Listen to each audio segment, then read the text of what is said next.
कहा जाता है कि जो तीसरी आलमी जंग है वो पानी की वजह से होगी।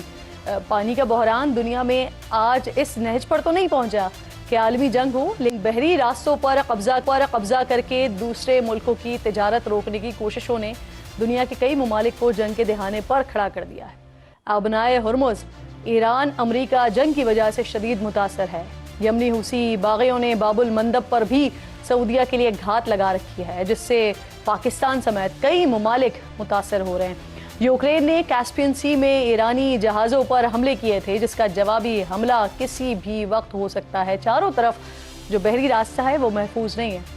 इसी तनाजुर में कल सऊदी अरब में 43 ममालिक का इजलास हुआ और 14 ममालिक ने सऊदी क़यादत में बहरी इत्तेहाद कायम कर लिया है, जिसमें पाकिस्तान है, कुवैत है, बहरीन है, कतर, उर्दन, Yemen, Bangladesh, Nigeria, Somalia, Turkiye, मिस्र, सूडान और जिबूती शामिल हैं।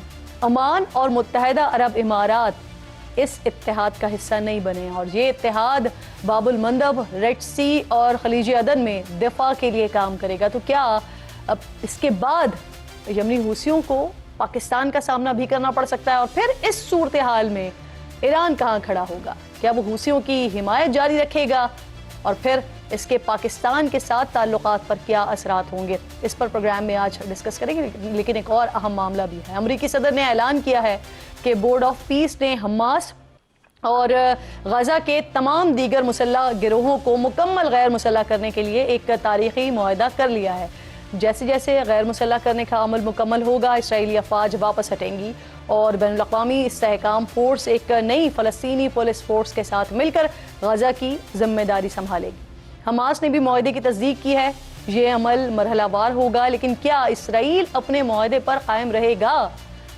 इसका जवाब अमरीका समेत डेफिनेटली दुनिया के किसी भी मुल्क के पास नहीं हो सकता। इस पर बात करने के लिए मेरे इंतहाई मोअज़्ज़ज़ मेहमान रिटायर्ड जनाब खालिद चिश्ती साहब, दिफाई तज्ज़ियाकार हैं। बहुत शुक्रगुजार हूँ सर आपके वक्त की। सबसे पहले तो ये जो इस वक्त हम नई सिचुएशन डेवलप होते हुए देख रहे हैं, हुसी बाबुल मंदब का मुहासरा करने की कोशिश कर रहे हैं। इराक़ी मुसल्लह गिरोहों की जानिब से सऊदी अरब पर हमलों के बाद सऊदीया की सरबराही समेत पाकिस्तान समेत जो है वो 14 ममालिक का बहरी दिफाई मुआहदा हुआ है। कैसे देखते हैं आप इसको? क्योंकि एक तरफ सर ईरानी हिमायत याफ्ता ग्रुप्स हैं, दूसरी तरफ इन 14 ममालिक का इत्तेहाद है। जी बहुत शुक्रिया किरण नाज साहिबा, आपने इनवाइट किया है। जी बिल्कुल, एक नई डायमेंशन है, इसमें तो कोई शक नहीं है कि एक तरफ स्टेट ऑफ हॉर्मुज़ पे जो ईरान को न्यू फाउंड कॉन्फिडेंस मिला था, उसको वो स्प्रेड ओवर करना चाह रहे हैं बाबुल मंदब की तरफ। और जाहिर है ये ईरान को भी पता है कि वो लॉन्ग टर्म में इस तरह की कोई मैनिफेस्टेशन दोनों जगहों पर करने की ना तो मिलिट्री सलाहियत रखता है, चाहे वो यूसी इस्तेमाल कर रहे, ना वो एक पॉलिटिकल और डिप्लोमेटिक प्रेशर सस्टेन कर पाएगा अमेरिका का फ्रॉम द मिलिट्री एंगल। इसलिए मेरा ख्याल है वो बार्गेनिंग चिप पे तौर पर यूज कर रहा है और प्रेशराइज कर रहा है उन मुल्कों को, खास तौर पर जो मिडल ईस्ट में है, उनको ये प्रेशराइज कर रहा है कि वो कीमत उनके लिए बढ़ा रहा है बुनियादी तौर पर अमेरिकन प्रेजेंस की। यहाँ पे वो ये साबित करना चाहता है कि जब तक ये मुल्क अमेरिकन प्रेजेंस को अकोमोडेट करते रहेंगे, उनको किसी न किसी शक्ल में इकोनॉमिक, मिलिट्री और डिस्ट्रक्शन वगैरह जो पिछले पास्ट में की थी, उनका सामना करना पड़ता रहेगा। लेकिन जो इत्तेहाद आप कह रही हैं, ये बिल्कुल लॉजिकल एक बात है, क्योंकि दुनिया में कोई भी सी वाटर लाइंस ऑफ कम्युनिकेशन जो है वो चोक नहीं होती। दुनिया में कोई भी नेवी किसी भी मुल्क की हो, अगर आप उसका मिलिट्री ऑब्जेक्टिव कह लें या मिशन कह लें, वो वन लाइनर जो नंबर टॉप लाइन होती है उस पर लिखा होता है कि to keep the sea lines of communication open. ये नेवी का होता है। नेवी इस सूरत में इसको खोलने के रखने के लिए सी लाइंस ऑफ कम्युनिकेशन को इवन खुद भी डिफेंड करती है अपनी कोस्टल एरियाज को, दुश्मन को भी ऑफेंसिव लॉन्च करके न्यूट्रलाइज करती है, लेकिन उसका अल्टीमेट एम यही होता है to keep the sea lines of communication open. तो इमेजिन करें कि बाबुल मंदब पे अगर ये ईरान मैनिफेस्ट कर लेता है, तो ये 14 मुल्कों का कंसेंसस शायद इससे भी कल को ज्यादा हो जाए। ये एक लॉजिकल कंक्लूजन है, because they are not asking something out of blues. ये और लॉजिकल ऑब्लिगेशन बनता है कि वो खोले रखें और उसको मैनिफेस्ट करें।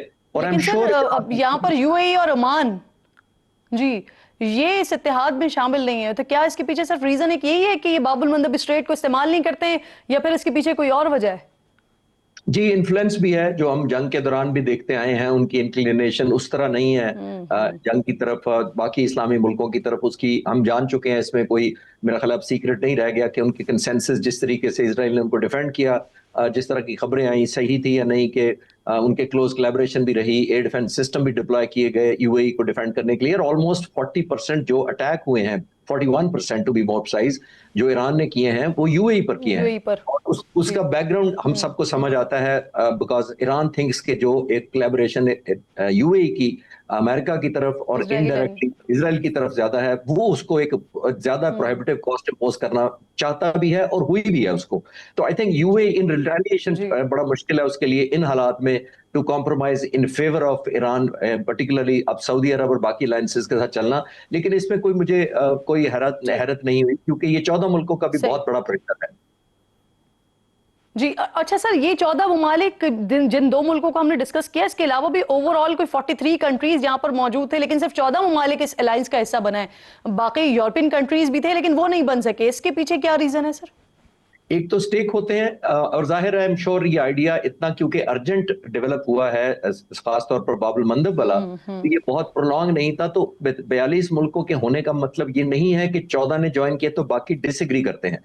उसका मतलब ये भी होता है कि आपने वापस जाकर अपने होम कंट्री से जाके डिप्लोमेटिक, पॉलिटिकल और मिलिट्री और दूसरे कंसिडरेशन और कॉन्सिक्वेंसेस को डिस्कस भी करना होता है। तो आई एम श्योर, मैं जैसे अर्ज कर रहा हूं कि शायद 14 जी से ज्यादा पड़ेंगे, क्योंकि ये लॉजिकल बात है और इंटरनेशनल यूनाइटेड नेशंस के ठीक, तमाम जो लॉज हैं उनके मुताबिक है ये। सही, ठीक। अच्छा खालिद साहब, एक और भी अहम मामला है, जो डोनाल्ड ट्रंप साहब का ट्वीट सामने आया हमारे गजा के हवाले से। पीस ऑफ बोर्ड, इसका फ्रेमवर्क कबूल करते हुए पहली मर्तबा हमास ने गैर मुसल्लह होने पर आमादगी का इजहार कर दिया। हालांकि जिस वक्त ये पॉइंट सामने आए थे तो सारी दुनिया इस बात पर सवाल उठा रही थी कि हमास को गैर मुसल्लह करने के कैसे कर सकते हैं, लेकिन अब बाकायदा उन्होंने इस बात पर आमादगी भी जाहिर कर दी है। इसके बाद आप क्या देख रहे हैं, क्या फिर अब निकलेगी वहां से इसराइली फोर्स और इसके बाद फिर हालात नॉर्मल होते हुए नजर आ रहे हैं आपको गजा में? किरण साहिबा, over a period of time अगर आप ट्रस्ट डेफिसिट देखें कि उसकी वजह कौन था, जब भी मुआहदे हुए हैं अमेरिका, इसराइल और चलें हिजबुल्लाह और लेबनान देख लेते हैं, तो वो मोस्टली आपको नजर आएगा कि या अमेरिका ने डेफिसिट क्रिएट किया या ट्रस्ट तोड़ा, या इसराइल ने तोड़ा।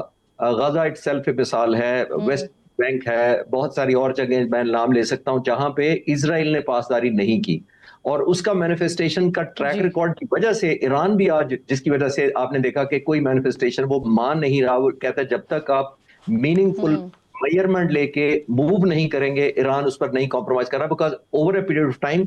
चले एक छोटी सी 2013 में जब जेसीपीओए हुआ था और 2015 में फाइनल हुआ था, तो ये 25 महीने तो इंटरिम एग्रीमेंट से फाइनल एग्रीमेंट तक लगे थे, लेकिन 36 महीनों में प्रेसिडेंट ट्रंप ने आकर उसको डंप कर दिया था। किसकी वजह से? हालांकि उस वक्त तो इंटरनेशनल एटॉमिक एनर्जी कमीशन के विजिट भी हो चुके थे। तो ये सारा देखते हुए मेरा ख्याल है ट्रस्ट डेफिसिट अमेरिका ने ब्रिज जी करना है और ईरान को एश्योर करवाना ठीक। है कि अब अच्छा उनका मतलब चिश्ती साहब, एक और भी जी, इसी बात के तनाजुर में अब जो गाजा पीस ऑफ बोर्ड है उसके सरबराह हैं डोनाल्ड ट्रंप, यानी डोनाल्ड ट्रंप जो है वो गाजा के सारे मामलात को अब चलाएंगे, वो लीड कर रहे होंगे, और इस सारे मामले पर हमास भी हथियार डालने को तैयार हो गया। तो यहाँ पर एक बुनियादी सवाल ये है कि फिर ये जो कुछ हुआ पिछले 3 सालों में, जो कुछ हो रहा है गाजा के मासूम मुसलमानों के साथ, वो क्यों हुआ, और क्या वो जो 7 अक्टूबर वाला इकदाम था फिर वो कैसे जस्टिफाई होगा सर? तो उसकी थोड़ा सा हमें हिस्ट्री पढ़नी पड़ेगी, क्योंकि जब ईरान और इराक की जंग हुई थी तो ईरानी लोगों पर केमिकल वेपन फेंके गए थे, पूरे यूरोप और अमेरिका ने सपोर्ट किया था, और वो ऑलमोस्ट जो केमिकल्स थे वो यूरोप और अमेरिका ने ही प्रोवाइड किए थे।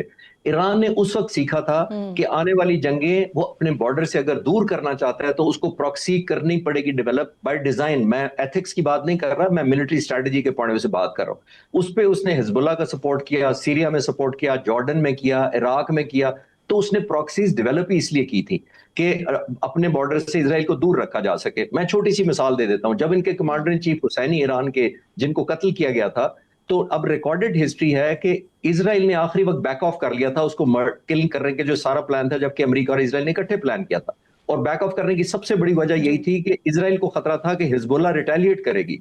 तो मैं सिर्फ उस स्ट्रैटेजी की बात कर रहा हूं कि ईरान इसको as a tool for self defence पे यूज करता रहा है।